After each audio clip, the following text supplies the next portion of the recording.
السلام علیکم ورحمۃ اللہ۔ جس آدمی کے پاس یہ 5 چیزیں موجود ہو یا ان میں سے ایک چیز موجود ہو، اس پر قربانی کرنا واجب ہے۔ قربانی کس پر واجب ہے یہ بات سمجھیے ذرا۔ نمبر 1، عاقل ہو، بالغ ہو، مسلمان ہو، اس پر قربانی واجب ہے۔ بالغ نہیں ہے تو قربانی نہیں ہے، یہ چیزیں ضروری ہے۔ اس کے بعد جو سب سے پہلی چیز ہے 7.5 تولہ سونا۔ ایک آدمی ہے جس کے پاس 7.5 تولہ سونا ہے، اس پر قربانی واجب ہے۔ یہاں پر ایک لوگ غلطی کرتے ہیں، وہ شاید یہ سمجھتے ہیں کہ 7.5 تولہ سونا ہوگا تو قربانی آئے گی، ورنہ قربانی نہیں آئے گی۔ یہ غلط ہے۔ اگر 7.5 تولہ سونا نہیں ہے، 2 تولے سونا ہے، 1 تولے سونا ہے، اور اس کے ساتھ آپ کے پاس مال تجارت ہے، اس کے ساتھ آپ کے پاس یا پھر چاندی ہے یا پھر آپ کے پاس پیسے موجود ہیں، تو میرے بھائی دونوں کو آپس میں ملایا جائے گا۔ اگر 1 تولہ سونا ہے تو وہ تقریباً 2 لاکھ روپے کا ہے پاکستان کے اندر، اس کو ملایا جائے گا۔ آپ کے پاس کچھ پیسے ان کے ساتھ، پھر ان کو دیکھا جائے گا 52.5 تولہ چاندی کے وقت پہنچ گیا ہے تو قربانی واجب ہو جائے گی۔ یہاں پر عورتوں کے پاس 2 تولے سونا ہوتا ہے، 1 تولے سونا ہوتا ہے، وہ قربانی نہیں کر رہی ہوتی، وہ قربانی واجب ہے آپ پر۔ اگر سونے کے ساتھ آپ کے پاس یہ 4 چیزوں میں سے کچھ بھی نہیں ہے، مال تجارت بھی نہیں ہے، ٹھیک ہے، چاندی بھی نہیں ہے، پیسہ بھی نہیں ہے، ضرورت سے زیادہ سامان بھی نہیں ہے، تو آپ پر قربانی نہیں ہے۔ عموماً 100% یہ پکی بات ہے، کچھ نہ کچھ پیسے تو ضرور ہوتے ہیں انسان کے پاس، ٹھیک ہے۔ نمبر 2، چاندی 52.5 تولہ، یا پھر ان کے بقدر کسی کے پاس 52.5 تولہ چاندی کے بقدر پیسے موجود ہو۔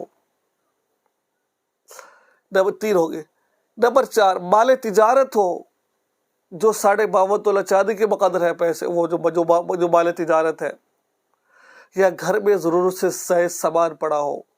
جیسے بعض دفعہ گھر کے اندر ایک تو استعمال میں 12 جوڑے ہیں، استعمال میں ہے تو کوئی بات نہیں ہے، 2 موٹر سائیکل ہے، استعمال میں تو کوئی بات نہیں ہے، 2 فریج، لیکن ایک فضول پڑا وہ استعمال میں نہیں ہے، تو اب کہا جائے گا کہ بھائی یہ ضرورت سے زائد سامان ہے، اس پر قربانی کرنا واجب ہو جائے گا، ٹھیک ہے۔ اور اس کے لیے سال گزرنا شرط نہیں ہے۔ 12 ذی الحجہ کا سورج غروب ہونے سے پہلے اگر کوئی شخص مالدار بن جاتا ہے، پہلے غریب تھا، کچھ بھی نہیں تھا، پہلے اچانک مالدار بن گیا ہے، اچانک پیسہ آ گیا ہے، 12 ذی الحجہ کے سورج غروب ہونے سے پہلے اگر کہیں سے مال آ جائے تو اس پر قربانی کرنا واجب ہو جاتا ہے۔ تو قربانی میرے بھائی دوستو، بزرگوں، بہنوں، لازمن کریں۔ قربانی کا جانور کے بارے میں آتا ہے، یہ ہمیں پلسراج سے گزارے گا۔ بڑی فضیلت ہے قرآن کو قربانی کے بارے میں۔ تو یہ تھی چند باتیں کہ قربانی کرنا کس پر واجب ہے، عاقل، مسلمان، بالغ پر، اور اس کے بعد جو یہ نصاب ہے، 5 چیزیں میں نے بتائی ہے۔ نمبر 1 سونا، نمبر 2 چاندی، نمبر 3 چاندی 52.5 تولہ چاندی کے مقدر پیسے ہو، نمبر 4 مال تجارت، نمبر 5 ضرورت سے زائد سامان۔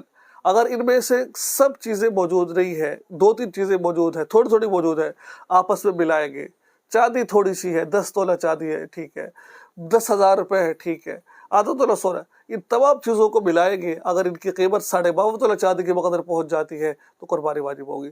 یاد رکھیں کہ آدمی کے اوپر قرض ہے، پیسے تو 4-5 لیکن قرض ہے، قرض کو ادا کر پیسے باقی کتنے بچے ہیں، قرض کو ادا کر اگر 52.5 تولہ چاندی کے مقدر پیسے بچ چکے ہیں تو قربانی کرنا اس پر واجب ہو جائے گا۔